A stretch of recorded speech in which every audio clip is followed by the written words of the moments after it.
Do you like books? If yes, so watch my channel and like, share और subscribe to my channel. Hello guys, मैं हूं शुभारंभ। स्वागत करता हूं आपका एक नए वीडियो में। तो आज की वीडियो एक स्पेशल वीडियो है क्योंकि आज सुबह 7 बजे से लेके रात के 7 बजे तक मैंने जो 3 बुक्स पढ़ी हैं उनके बारे में मैं आपको कुछ बताने वाला हूं। मैंने बहुत एफर्ट लगाकर इन बुक को कंप्लीट किया क्योंकि मुझे बीच बीच में बहुत सारे काम भी आ जाते हैं, तो मैंने ब्रेक भी लिया और फिर इनको कंटिन्यू किया।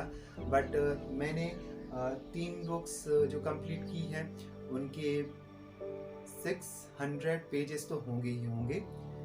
फिर भी मैंने इन्हें ख़त्म किया एक दिन में काम के बावजूद, क्योंकि मुझे ये वीडियो लाना था ताकि आपको वो बहुत अच्छी बुक पता चल सके जो मैंने पढ़ी हैं। एक टाइम मैनेजमेंट के ऊपर है, एक महानतम जादू यानी कृतज्ञता के ऊपर है, और दूसरी जो भी मुश्किल काम होता है वो सबसे पहले हमें सुबह निपटा लेना चाहिए, उसके बारे में। तो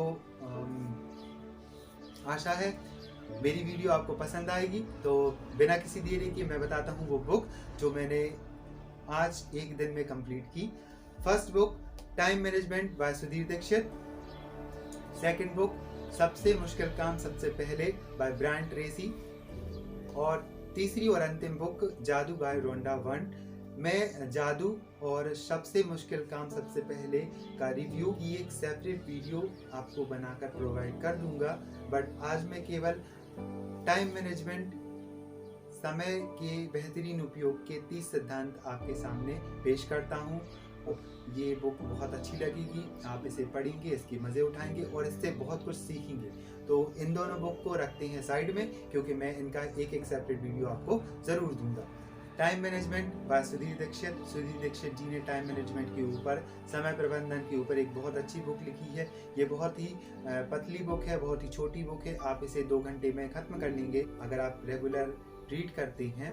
इसकी MRP है 99 रुपीज़। ये मुझे 67 रुपीज़ में मिल गई थी और मैंने इसे फ्लिपकार्ट से खरीदी। टाइम मैनेजमेंट में इसमें कुछ महत्वपूर्ण चीज़ें हैं जो आपको पढ़कर सुनाना चाहूँगा। सबसे पहले इसमें 3 बुनियादी सवाल पूछे गए हैं। जो 3 बुनियादी सवाल हैं वो हैं, आजकल समय की इतनी कमी महसूस क्यों होती है। दूसरा सवाल, आपके पास दरअसल कितना समय है। तीसरा सवाल, आपका समय कितना कीमती है। पहला सवाल है कि आजकल समय की इतनी किल्लत क्यों है। तो हम समय की किल्लत नहीं है, दरअसल हम समय बर्बाद करते हैं, इसलिए ये प्रॉब्लम आ जाती है हमें, और हम इस प्रॉब्लम को सॉल्व कर सकते हैं बेवजह के कामों में ना पढ़कर केवल महत्वपूर्ण कामों पर ध्यान देकर।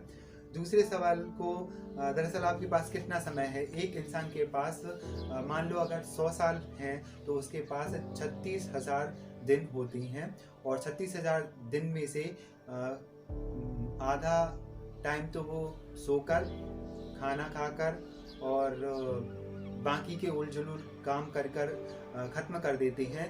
महत्वपूर्ण कामों के लिए उनके पास समय नहीं रहता, इसीलिए आप इतना ध्यान रखिए, अगर आप अपनी मैक्सिमम आयु 100 वर्ष समझते हैं तो आपके पास केवल 36,000 दिन हैं। इनका उपयोग अच्छे से कीजिए। आपके पास कितने दिन बचे हुए हैं ये जानने के लिए इसमें एक बहुत अच्छा सूत्र दिया हुआ है, आप उसमें अप्लाई कर जान सकते हैं कि आपकी उम्र अभी कितनी है और आपके पास अभी दिन कितने बचे हुए हैं। तो तीसरा सवाल ये दिया हुआ है कि आपका समय कितना कीमती है। आपका समय इतना कीमती है कि आप पैसे देकर उस समय को नहीं खरीद सकते। मतलब आप अपने कई काम करवा तो सकते हैं पैसे देकर किसी दूसरे से, लेकिन आप अपना खोया हुआ समय पैसे देने के बावजूद भी नहीं पा सकते। तो सवाल खत्म होते हैं। फिर इसमें सिद्धांत, जो सर्वश्रेष्ठ 30 सिद्धांत हैं वो स्टार्ट होते हैं। तो इसमें पहला सिद्धांत है, समय की लॉगबुक रखें। आप कहाँ कितना समय वेस्ट कर रहे हैं, आप कहाँ कितना समय इन्वेस्ट कर रहे हैं, ये बात आपको ज्ञात होनी चाहिए। आप समय की लॉगबुक रख सकते हैं कि कौन सा काम किस समय करना है, ये आपको ध्यान रखना होगा, तभी आप आगे बढ़ सकते हैं। दूसरे सिद्धांत में ये हमें बताते हैं, आर्थिक लक्ष्य बनाएं। अपने आर्थिक लक्ष्य बनाएं कि आपको कितना ज़्यादा धन कमाना है और उसके लिए आप कितना समय इन्वेस्ट कर सकते हैं। तीसरा सिद्धांत है सबसे महत्वपूर्ण काम सबसे पहले। इसी बुक की तरह इसमें भी बताया गया है कि सबसे महत्वपूर्ण काम हमें सबसे पहले सुबह के समय ही कर लेना चाहिए, क्योंकि हमारे जो महत्वपूर्ण काम होते हैं, अगर हम महत्वहीन काम के आगे रखते हैं तो हमारे महत्वपूर्ण काम कभी पूरे नहीं हो पाते, जबकि महत्वहीन काम पूरे हो जाते हैं, उनसे हमें कोई फ़ायदा नहीं होता। इसीलिए महत्वपूर्ण काम आप सबसे पहले सुबह के शाम कर लीजिए। चौथा सिद्धांत है यात्रा के समय का अधिकतम उपयोग करें। आप जब यात्रा करते हैं तो यात्रा में जो हमारा समय व्यर्थ जाता है उसे आप पुस्तकें पढ़कर, टेप्स सुनकर, व्यावसायिक टेप सुनकर, अपनी पढ़ाई जो आपकी बची हुई है उसके बारे में कुछ महत्वपूर्ण काम कर कर, कुछ क्लाइंटों से बात कर कर, ऐसे सारे बहुत सारे काम आप कर कर इन्हें जो यात्रा का समय है उसे आप कंप्लीट कर सकते हैं। उसमें भी अपना जो आपका समय व्यर्थ जा रहा है आप उस समय का सदुपयोग कर सकते हैं। तो जो हमारा पांचवा सिद्धांत है वो है काम सौंपना, यानी डेलीगेशन रखना। आप दूसरों को काम दीजिए, इतने महत्वपूर्ण कार्य मत दीजिए कि जो गोपनीय हो आपके लिए, वो काम आप दूसरों को मत दीजिए, लेकिन जो कुछ ज़रूरी काम होते हैं वो किसी और से आप करवा सकते हैं, काम सौंप सकते हैं। लेकिन काम सौंपने के बाद आप ऐसा नहीं कि उसके पीछे खड़े होकर उसकी निगरानी करने लगे, नहीं, इससे उसे ऑकवर्ड फील होगा और वो आपका काम ढंग से नहीं कर पाएगा। इसीलिए आप काम तो सौंपें, लेकिन एक निश्चित दायरे वाला काम ज़रूर सौंपें। फिर है हमारा छठा सिद्धांत, पेरेटो के 20/80 नियम को जानें। ये सिद्धांत ऐसा है कि 20% काम 80% परिणाम देते हैं और 80% काम 20% परिणाम देते हैं। यानी अगर आपके 20% महत्वपूर्ण काम है तो वो आपकी ज़िंदगी को 80% प्रभावित करेंगे, और 80% जो बेवजह के काम होते हैं वो आपकी 20% ज़िंदगी को ही प्रभावित करेंगे। लेकिन अगर आप अपने 20% कामों को, जो महत्वपूर्ण काम है, वो पूरे कर लेते हैं तो आपके 80% कामों को एक सजगता मिल जाएगी, माइंडफुलनेस मिल जाएगी। फिर आते हैं सातवें सिद्धांत पर, पार्किंसन के नियम का लाभ लें। फिर आते हैं अपने प्राइम टाइम पर काम करें। किन्हीं लोगों का प्राइम टाइम सुबह के समय होता है, किन्हीं लोगों का प्राइम टाइम दोपहर के टाइम, या फिर किन्हीं लोगों का प्राइम टाइम रात को होता है। यानी प्राइम टाइम से अर्थ ये है कि आप किस समय अपना काम सबसे अच्छे तरीके से ख़त्म कर सकते हैं, सबसे अच्छे तरीके से बना सकते हैं। आप किसी भी चीज़ को, कोई भी काम कर रहे हो, चाहे वो पढ़ाई हो, चाहे वो आपकी कोई प्रोजेक्ट का वर्क हो, तो आप किस टाइम सबसे ज़्यादा सजग रहते हैं, माइंडफुलनेस आप में भरी रहती है, आप शांति से अपना काम खत्म कर सकते हैं। तो ये आप पर निर्भर करता है कि आपका प्राइम टाइम कौन सा है, किस समय आप बहुत अच्छा महसूस करते हैं और आप काम को बहुत अच्छे बेहतरीन तरीके से कर सकते हैं। तो आगे चलते हैं। 9वां सिद्धांत बताया गया है, स्वयं को व्यवस्थित करें। आप स्वयं को व्यवस्थित कीजिए। और 10वां सिद्धांत है, टाइम टेबल बनाइए। 11वां सिद्धांत है, कर्म में जुट जाइए। आप टाइम टेबल बना सकते हैं, आप अपने कार्य पर ध्यान दे सकते हैं और कर्म में जुड़ सकते हैं। क्योंकि फिर चलते हैं, अपनी कार्य क्षमता बढ़ाएं। अपनी कार्य क्षमता बढ़ाने से अर्थ ये है कि आप कितना अच्छा कर सकते हैं, उससे और बेहतर से बेहतर बनाने की कोशिश करें। फिर आते हैं 13वें सिद्धांत पर, डेडलाइन तय करें। आप कोई भी कार्य करते हैं तो सोचिए कि आपने कोई काम सुबह 6 बजे से शुरू किया, तो आप ये उस सुबह 6 बजे यही ध्यान कर लीजिए कि आपको शाम के 6 बजे तक वो काम खत्म करना है। जैसे कि मैंने आज सुबह 7 बजे से लेके इवनिंग टाइम के 7 o'clock पर 3 बुक्स कंप्लीट कर ली थी, तो ये मेरी डेडलाइन थी। ऐसे ही आप समझ लीजिए। फिर चलते हैं, समय खरीदना सीखें। आप किसी को पैसे देकर अपने काम करवा सकते हैं, मतलब आप समय खरीद सकते हैं। फिर आते हैं आगे 15वें सिद्धांत पर, भावी लाभ के लिए वर्तमान में त्याग करें। आप जो भविष्य में हमें लाभ होने वाला है उसके लिए वर्तमान में त्याग करें। इसका अर्थ ये है कि आप कार्य में इतने अच्छे तरीके से संलग्न हो जाएं कि आपका आज का कार्य भविष्य को प्रभावित करे। फिर है निश्चित समय पर काम करें। आप एक निश्चित समय कर सकते हैं कि मुझे 8 से 9 बजे तक ये काम करना ही है, तो आप करेंगे। जैसे कि आपको पढ़ाई सुबह 6 बजे उठना है, सुबह 6 बजे से लेकर 8 बजे तक पढ़ना है, तो ये आप निश्चित कर लीजिए, तो आप अच्छे तरीके से इसे कंप्लीट कर सकते हैं। समय की बर्बादी के गुरुत्वाकर्षण नियम को जानें। दरअसल बात ये है कि जब हम किसी कार्य में जुट जाते हैं तो हमें गुरुत्वाकर्षण बल खींचता है। जैसे कि आप छलांग लगाते हैं तो आप नीचे ज़रूर आएंगे, ये तो गुरुत्वाकर्षण बल है ही। इसीलिए अगर आप आगे बढ़ते हैं, ऊपर चढ़ने की कोशिश करते हैं, तो गुरुत्वाकर्षण का बल इसमें ये बताया गया है कि आपके पैर खींचे जाएंगे नीचे खींचने के लिए। तो आप इस गुरुत्वाकर्षण बल को पहचान कर अपने किए हुए कार्यों को किसी को ना बताएं जब तक आप सफल ना हो जाएं, क्योंकि अगर आप सफलता से पहले ही अपने भावों को बता देंगे दूसरे को कि मैं ये काम कर रहा हूँ, तो वो आपकी टांग खींचने की कोशिश करेगा। इसीलिए आप अपने मन में ही रखिए जब तक आप सफल ना हो जाए, क्योंकि सफल होने के बाद तो वैसे भी उनको पता चल जाएगा ना कि आप क्या कर रहे थे, तब तक तो आप सफल हो चुके होंगे। तो आगे चलते हैं। न्यूटन की गति के नियम का लाभ लें। न्यूटन की गति के नियम का लाभ लें। मैं इसे ज़्यादा विस्तृत नहीं समझाऊंगा, बस आप समझ जाइए। यह महत्वपूर्ण नहीं है कि आप कितने समय कार्य करते हैं, महत्वपूर्ण यह है कि आपको उसका क्या परिणाम मिलता है।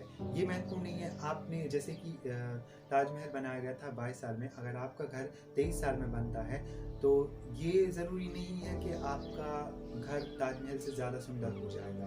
नहीं, ये बात नहीं होगी, क्योंकि ताजमहल जैसा बना हुआ है वो एक परफेक्शन के हिसाब से बना हुआ है।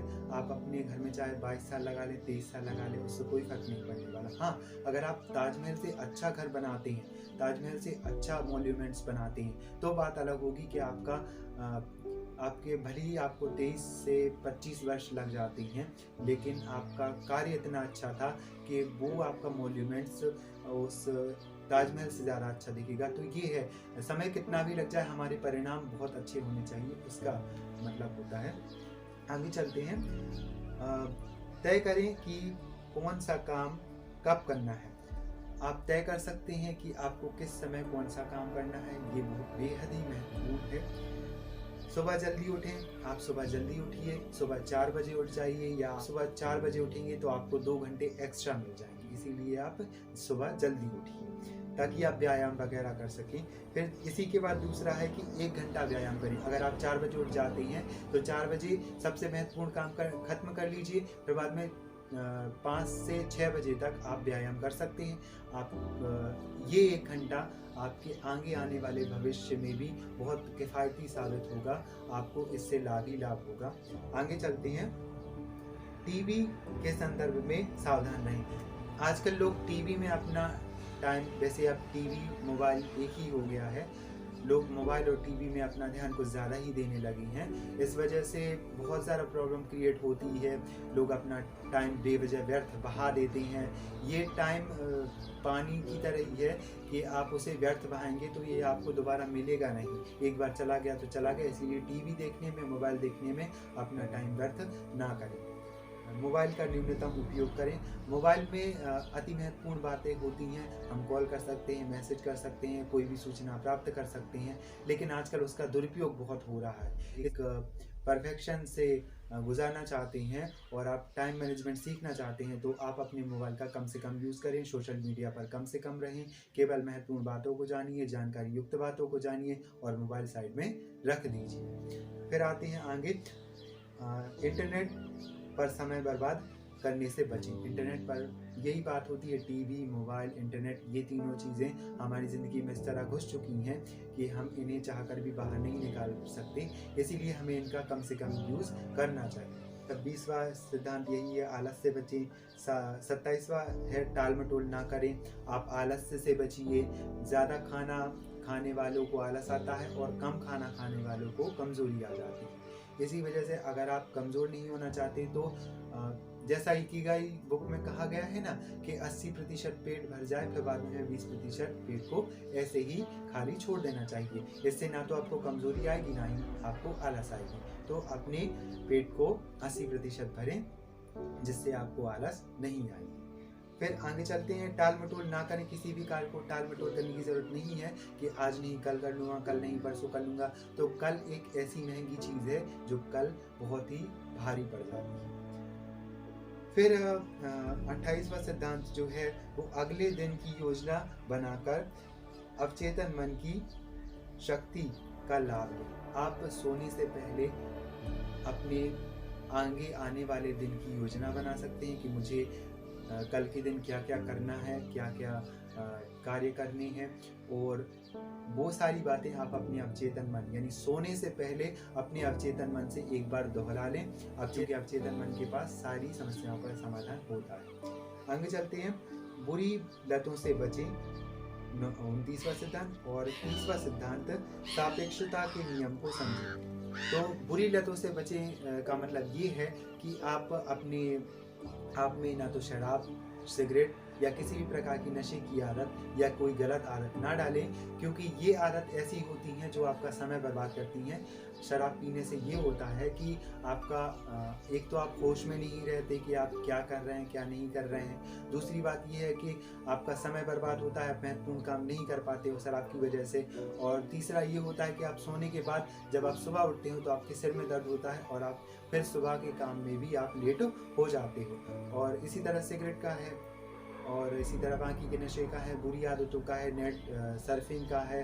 अगर आप नेट पर गलत चीज़ें सर्च करते हो तो उसमें आपका टाइम वेस्ट होगा। वही टाइम अगर आप पढ़ाई में लगा लोगे, वही टाइम आप कोई एक्टिविटीज़ में लगा लोगे तो वो टाइम आपको सार्थकता से परिपूर्ण कर देगा। फिर सापेक्षता के नियम को समझिए। ये है कि आपके सामने जो महत्वपूर्ण चीज़ें हैं वो आप निरंतर करते रहिए। आपको ये आवश्यक नहीं है कि आप उस चीज़ को ना करें। आप अपनी जो महत्वपूर्ण चीज़ें होती हैं उनको कंटिन्यू करना हमारे लिए ज़रूरी होता है, क्योंकि आप अगर महत्वपूर्ण चीज़ों को नहीं करेंगे तो महत्वपूर्ण चीज़ तो आपको छोड़कर चली ही जाएंगी।